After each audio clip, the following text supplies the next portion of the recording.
आज हम चंद्रगुप्त मौर्य की उपलब्धियों को आगे बढ़ाते हुए चंद्रगुप्त मौर्य की पंजाब और सिंध विजय पर पहले बात करेंगे।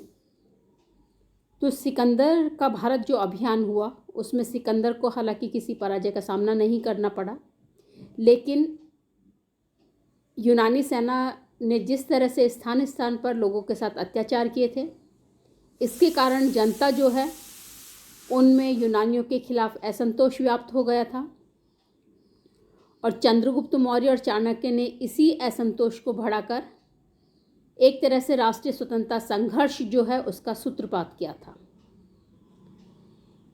सिकंदर जैसे ही भारत से गए तो सिकंदर के जीवन काल में ही सबसे पहले कांधार प्रदेश जो है वहाँ विद्रोह हुआ। निकेनर जो थे उनकी हत्या कर दी गई। जब सिकंदर वापस जा रहे थे उसी समय छत्र फिलिप की हत्या की उन्हें सूचना मिली और वो इस आंदोलन को कुचलने पाते या कुचलने की योजना बनाते उससे पहले ही 323 ईस्वी पूर्व में उनकी मृत्यु हो गई। तो जैसे ही उनकी मृत्यु हुई वैसे ही भारतीय आंदोलन जो था, जो कि चंद्रगुप्त मौर्य और चाणक्य जो नेतृत्व कर रहे थे, बल मिला। इधर यूनानी सेनानायक जो थे वो साम्राज्य को बांटने के लिए आपस में लड़ने लगे। तो कुल मिलाकर स्थितियां जो हैं वो चंद्रगुप्त के पक्ष में उस समय हो गई। चंद्रगुप्त मौर्य को इस संघर्ष में धन की जो आवश्यकता थी, कहा जाता है वो चंद्रगुप्त मौर्य की चाणक्य ने सहायता की। चाणक्य ने अपनी कूटनीति के द्वारा स्थानीय राजा जो थे उनका सहयोग प्राप्त किया। मुद्रा राक्षस में कहा गया कि उन्होंने पर्वतीय राजा पर्वतक जो थे उनसे संधि की। पौरस जो है उनका भी उन्हें सहयोग मिला और उन्होंने झेलम का जो प्रदेश था वो यूनानियों से मुक्त करवाया। उसके बाद चंद्रगुप्त का राज्याभिषेक भी संपन्न किया गया होगा और ये जो विजय मानी जाती है वो 321 ईस्वी पूर्व के पहले की मानी जाती है, क्योंकि 321 ईस्वी पूर्व में द्विपेरेडिसिस की जो संधि थी उसमें सिंधु नदी के पूर्व में किसी भी भारतीय क्षेत्र पर यूनानी प्रभुत्व का उल्लेख नहीं मिलता।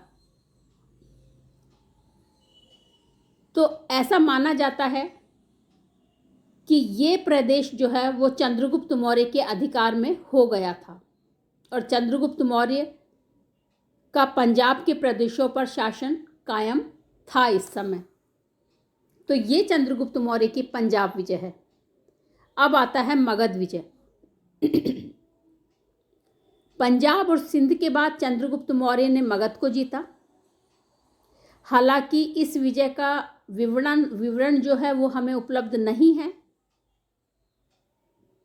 लेकिन अभी तक जो भी साक्ष्य मिले हैं उसके आधार पर ये माना जाता है कि चाणक्य जो है उन्होंने चंद्रगुप्त मौर्य को शासक बनाया और नंद जो थे उनका विनाश किया। हालांकि नंदों के पास एक विशाल सेना थी और नंद और चंद्रगुप्त मौर्य के बीच निसंदेह कोई भयंकर युद्ध लड़ा गया होगा और इस युद्ध में साम दाम दंड भेद जो है सभी कूटनीति को काम में लिया गया होगा। लेकिन ये भी एक सच माना जाता है कि चंद्रगुप्त मौर्य जो है उसने मगध को परास्त कर दिया था और इस मगध विजय में चाणक्य जो है उनका महत्वपूर्ण योगदान रहा था। चंद्रगुप्त की जो मुख्य विजय इनके बाद मानी जाती है वो है सेल्यूकस के साथ युद्ध, सेल्यूकस पर विजय। सिकंदर की मृत्यु के पश्चात साम्राज्य के विभाजन के लिए उनके सेनानायकों में संघर्ष छिड़ गया था और एशियाई प्रदेश जो थे उनमें एंटीगोनस और सेल्यूकस आपस में लड़ रहे थे। लंबे संघर्ष के बाद सेल्यूकस मिस्र की ओर चले गए और 306 ईस्वी पूर्व में सेल्यूकस ने निकेटर की उपाधि धारण की और अपना राज्याभिषेक करवाया। और इसके बाद उन्होंने भारत विजय जो है उसकी योजना बनाई। लेकिन इस समय भारत की राजनीतिक स्थिति जो थी वो सिकंदर के समय की राजनीतिक स्थिति से बिल्कुल भिन्न थी। भारत का अधिकांश भाग जो है वो चंद्रगुप्त मौर्य के अधीन था और चंद्रगुप्त मौर्य के साथ चाणक्य जैसे कूटनीतिक भी थे जिन्होंने शासन जो है, प्रशासन जो है उसको संभाल रखा था। जैसे ही सेल्यूकस के आक्रमण की सूचना मिलती है, चंद्रगुप्त और चाणक्य जो हैं वो उनसे एक तरह से सामने जाते हैं, उनसे लोहा लेते हैं। दोनों पक्षों के मध्य युद्ध किस स्थान पर हुआ, कितने दिनों तक लड़ा गया, इसका विवरण उपलब्ध नहीं है। लेकिन ये जानकारी मिलती है कि युद्ध में सेल्यूकस निकेटर जो था वो पराजित हुआ और चंद्रगुप्त मौर्य के साथ उसने संधि की और इस संधि के फलस्वरूप काबुल, कंधार, हेरात और बलूचिस्तान के प्रदेश जो हैं वो चंद्रगुप्त मौर्य को सेल्यूकस ने दिए।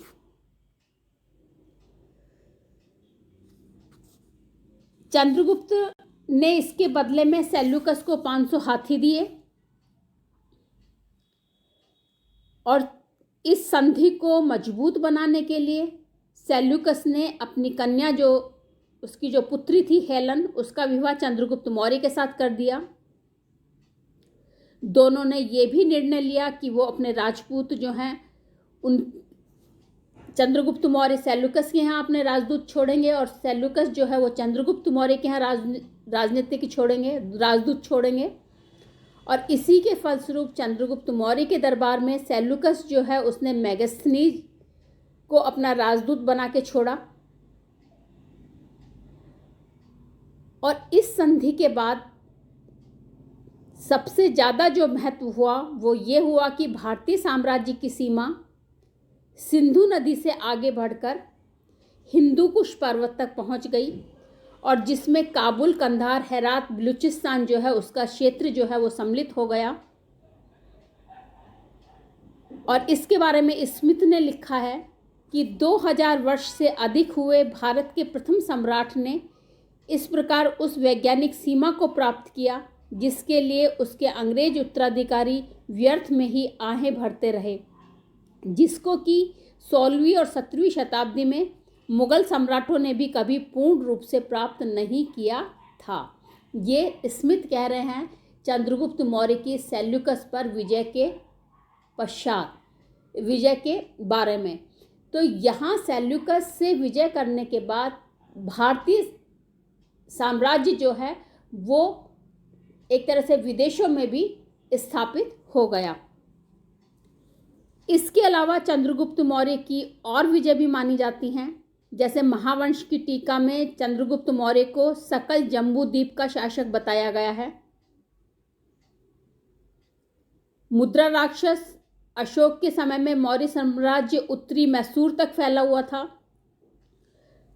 अब यहाँ ये प्रश्न उठता है कि कश्मीर, पश्चिमी भारत जिसमें गुजरात और काठियावाड़ का क्षेत्र है, और दक्षिण भारत किसने जीता? क्योंकि अशोक की जब हम विजय का उल्लेख करते हैं तो अशोक की विजय कलिंग विजय के अलावा एक जो मिलती है कलहन की राजतरंगिणी में वो कश्मीर विजय मिलती है। और कश्मीर विजय वो जो है वो भी एक विवादास्पद है कि उसने कश्मीर जीता या नहीं जीता। तो ये सारा क्षेत्र किसने जीता? चंद्रगुप्त के पुत्र और उत्तराधिकारी बिंदुसार के बारे में सामान्यतः यह कहा गया है कि उसने अपने पिता के साम्राज्य को ही सुरक्षित रखा। तो यहाँ ये जो कहा जीता, ये माना जाता है कि ये सारा क्षेत्र जो है वो चंद्रगुप्त मौर्य के द्वारा ही जीता गया होगा। हालांकि बिंदुसार के दक्षिण विजय के कोई प्रमाण नहीं मिलते, लेकिन चंद्रगुप्त मौर्य के समय में ये पता पड़ता है कि चंद्रगुप्त मौर्य का अंतिम समय जो है वो श्रवणबेलगोला में बीता था। तो हो सकता है उसने दक्षिण विजय करी हो, तभी वो दक्षिण गया हो। जहां तक पश्चिमी भारत की विजय का सवाल है तो चंद्रगुप्त मौर्य द्वारा की गई थी, इसका प्रमाण मिलता है रुद्रदामन का जूनागढ़ अभिलेख जो है उसमें है कि चंद्रगुप्त ने पुष्यगुप्त वैश्य को इस क्षेत्र में अपना गवर्नर नियुक्त किया था और पुष्यगुप्त ने सुदर्शन नामक झील जो थी उसका निर्माण करवाया था। नेपाल जो है वो भी चंद्रगुप्त के अधीन था क्योंकि अशोक के शिलालेख वहां पर मिले हैं। अशोक और बिंदुसार ने नेपाल नहीं जीता था, तो संभवतः ये जीत भी चंद्रगुप्त मौर्य ने ही की हो। बंगाल पर चंद्रगुप्त मौर्य के अधिकार की पुष्टि महास्थान अभिलेख से होती है। अवंती पर भी नंदो और मौर्य के अधिकार की बात सर्वमान्य है। तो कुल मिलाकर चंद्रगुप्त के समय में मौर्य साम्राज्य के द्वारा एक विशाल साम्राज्य की स्थापना की गई और इनके साम्राज्य का विस्तार जो था वो हिंदुकुश पर्वत से लेकर बंगाल तक और हिमालय से लेकर दक्षिण में मैसूर तक था। और इस विशाल साम्राज्य में अफगानिस्तान, बलूचिस्तान, पंजाब, सिंध, कश्मीर, नेपाल, गंगा यमुना का दोआब, मगध, बंगाल, मालवा, गुजरात, उत्तरी मैसूर का भाग सम्मिलित था और सही अर्थों में संपूर्ण भारतीय साम्राज्य का जो सम्राट थे प्राचीन काल में वो चंद्रगुप्त मौर्य ही थे। तो ये चंद्रगुप्त मौर्य की राजनीतिक उपलब्धियां हैं।